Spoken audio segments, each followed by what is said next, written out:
My REFRAD timeline.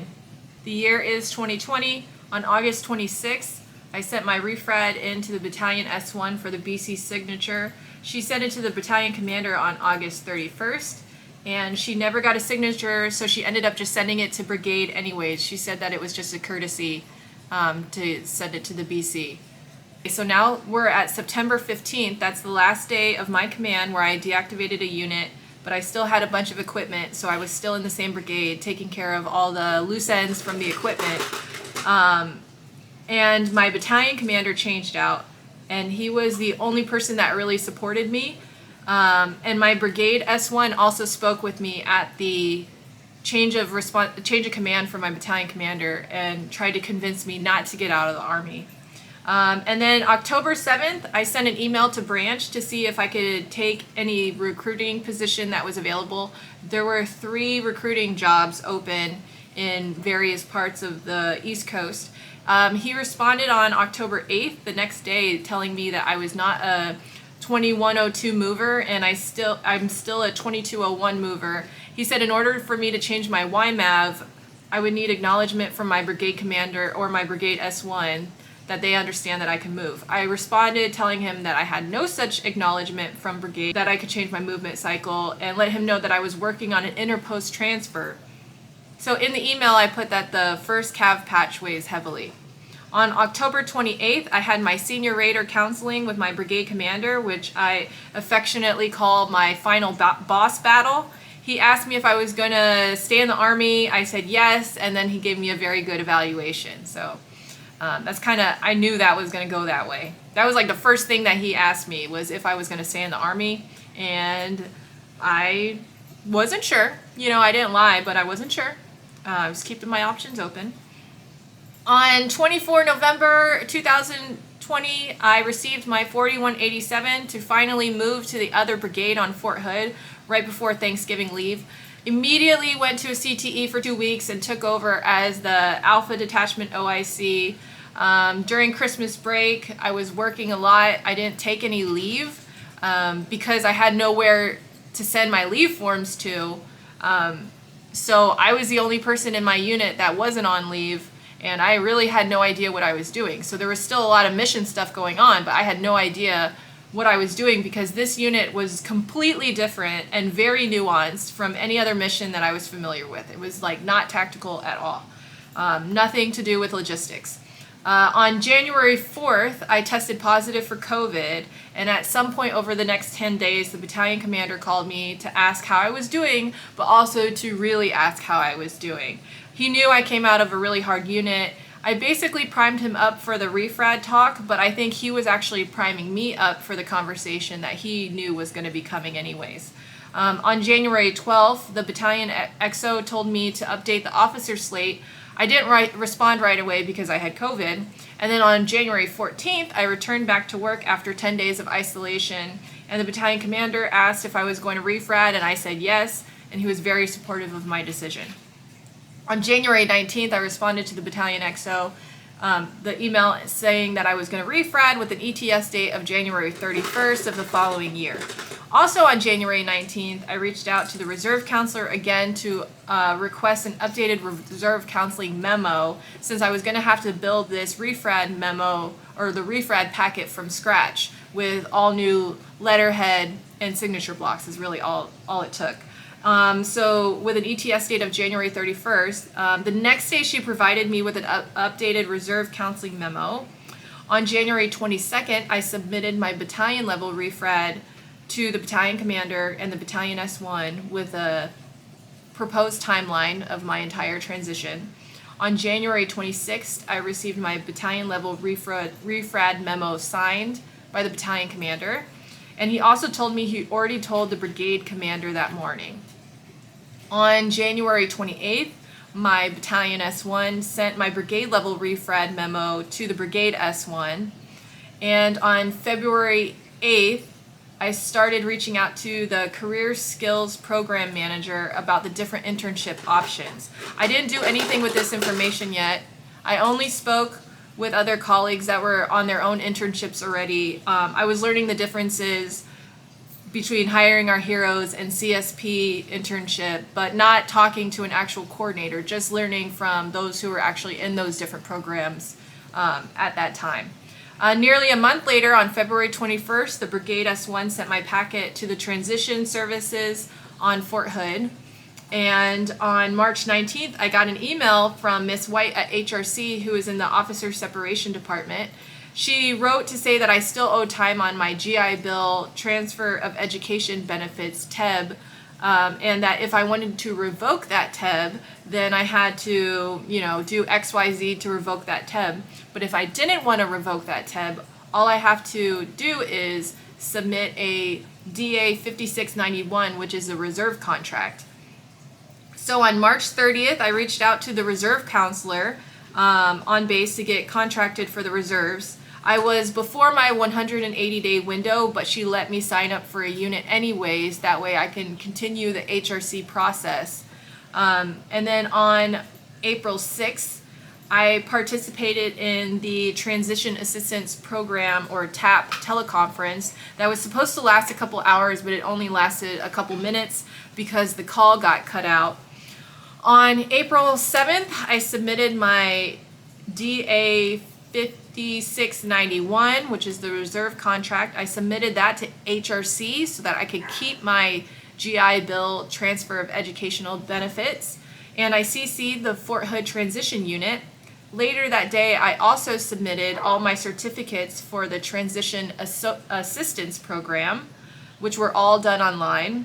And then on April 8th, the next day, I received an email from HRC saying that I needed to send the 5691 with my entire packet, but luckily I CC'd the Fort Hood Transition Office and they took care of it because I didn't have, they still had my packet. They just added it and then resubmitted it to HRC.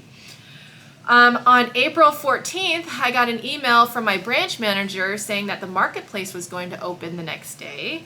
On April 22nd, I received an email from 4th Cav Multifunctional Training Brigade to recruit me for their movement cycle, which is an email from my branch manager saying that anyone who's on this email, you're on this email because you have not input your preferences into the 2201 talent marketplace.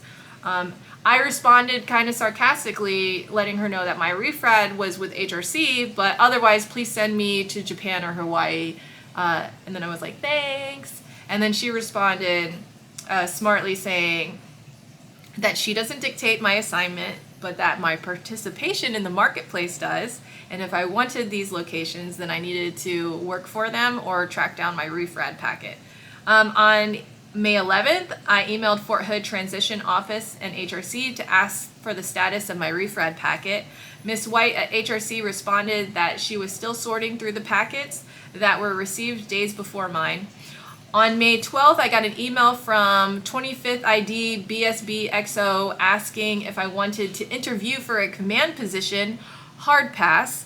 On the 13th, I wrote back to him letting him know I was refradding, but I did send him my OER just in case, and I never heard from them again. Also that day, Fort Hood Transition Office asked HRC for the status of my REFRAD packet, even though I had just asked and got a response a couple days before. I think they were just trying to put a little bit of pressure on HRC to help me out. So the next day, Ms. White responded to them, letting them know it was still processing. On June 23rd, so more than a month later, I get an email from Fort Hood Transition Center asking for my DA-71, which is my oath of office. For whatever reason, it was not uploaded into my iPerms, or else they wouldn't have asked me for it. I had to go back into my I Love Me book to find it and hand-delivered it to them on June 28th at the Copeland Center to make sure they received it. There's probably a lot of time between June 23rd when they told me I needed it to June 28th because one, I was either not checking my email or I was hoping that kind of resolved itself without my participation. Because I was kind of, my I Love Me book is kind of a mess, so I really didn't want to have to go combing the paperwork in there. And then while I was at the Copeland Center on the 28th, I spoke with a woman named Kathy, who was very nice, and she worked in the career skills program, and I asked her a ton of questions, and she resent the packet to me. I hadn't really thought about the program since the beginning of February when I initially asked about the information. I asked her a ton of questions that were very basic, like how many days before my internship do I need to submit my packet, which she said, 1 or 2 days is fine. 2 weeks is best. And then I asked, well, do you call my employer? And she said, sometimes, but be prepared to receive a phone call, obviously. Don't try any sneaky stuff. And she gave me the contact from Mr. Larson, who would be the person who approves my internship. Okay, so the next day I received my orders from the transition office, and it came with a list of 13 things that I needed to do, which I haven't actually looked at that email until today, August 28th, when I sat down to write up this timeline of events for you all. So of the 13 things, it says, number 1, where to get my clearing papers, and there's an online clearance briefing that I can do, and I have to go on the Fort Hood webpage to find it, and then also check their calendar to see the earliest date that I can request my clearing papers. Number 2 is my Soldier for Life Transition Assistance Program pre-separation briefing, which I have already done. I probably just need a stamp. Number 3, finance briefing, which is online. She gave me the number to call so I can coordinate that with finance directly. Number 4 is my reserve component counseling, which I have also already done, but I probably need the stamp on my clearing papers. Number 5 is CIF turn-in, which can be done no more than 90 days before my separation. I'll probably wait until I'm clearing to conduct CIF turn-in anyways, unless I sell my house and I need to vacate sooner. Number 6, I need to go to the Ed Center for a stamp. Number 7, medical. I have to get a medical phase 1 appointment within 180 days of separation, which I already had on August 2nd. During that time, I also scheduled my phase 2, which needs to be done within 90 days of separation and is currently scheduled for September 2nd. Number 8, I need to request my dental records, which she said could take 3 days. Number 9, I need to go to the transition office, which I'll probably do that actually soon to kind of before I start clearing, because I have other questions for them. And then number 10, once my clearing papers have all their stamps, I need to email finance to get another stamp from them. Then I need to get a green stamp from Central Clearance, and she gave me the phone number and the room number for Central Clearance. Number 11 says that I will not receive my DD 214 when I get my green stamp. Number 13 says the day before my terminal leave starts, I will be whenever I have my DD 214 brief, and I need to bring my leave form with control number, clearing papers with a green stamp, a DD 93 that's been updated within a year, and also my SGLI that's also been updated within a year. Okay, so then August 5th, I sent my career skills program participation memo to my battalion commander for his signature, and I sent the legal review to my brigade legal OIC. I wrote up the entire legal review for him, and he said that, and all he had to do was sign the bottom. He wrote back saying that was the first time anyone has sent him his legal review template, and that he should request that more often. He did ask for other forms related to my CSP, so I sent those to him on August 6th. Also, on August 6th, the battalion commander sent back the participation memo with his signature, and the battalion S1 asked me to fill out a non-chargeable leave form for my internship. On August 10th, I sent my leave form to the battalion S1 that covers me for my internship period.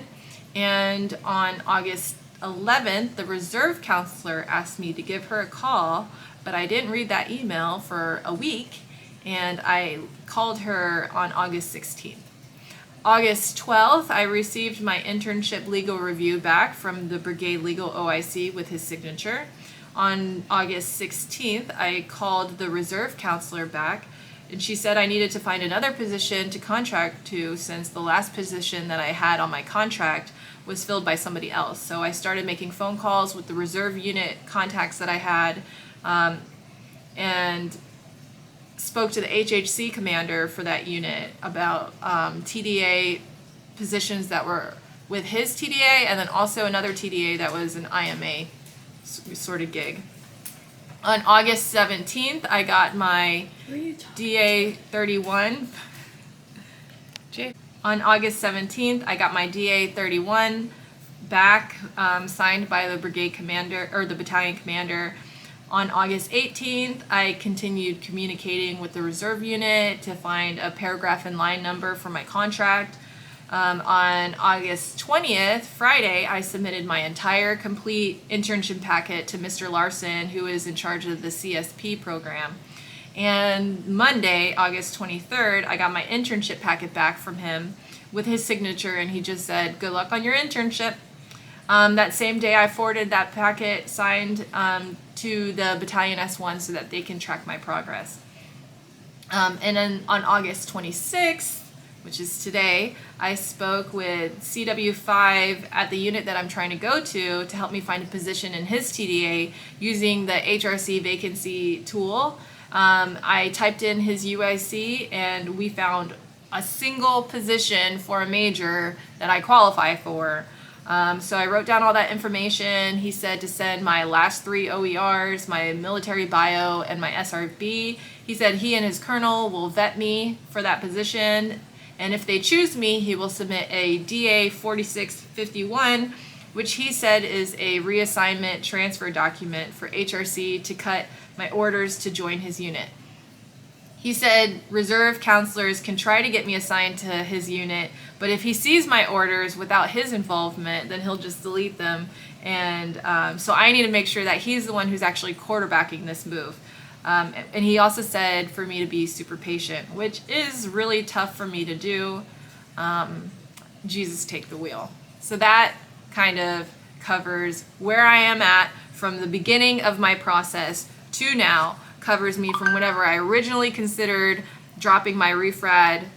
Actually, that's the second time I dropped my REFRAD packet in the month of August to when my final time dropping my REFRAD packet in January to now, which is we're at the tail end of August. My internship starts on September 7th and lasts for 84 days. And then I will do clearing. So I'll update you guys on the rest of the process once more things have happened. So this is part 1. The part 2 will be the rest of the entire process. Okay, bye.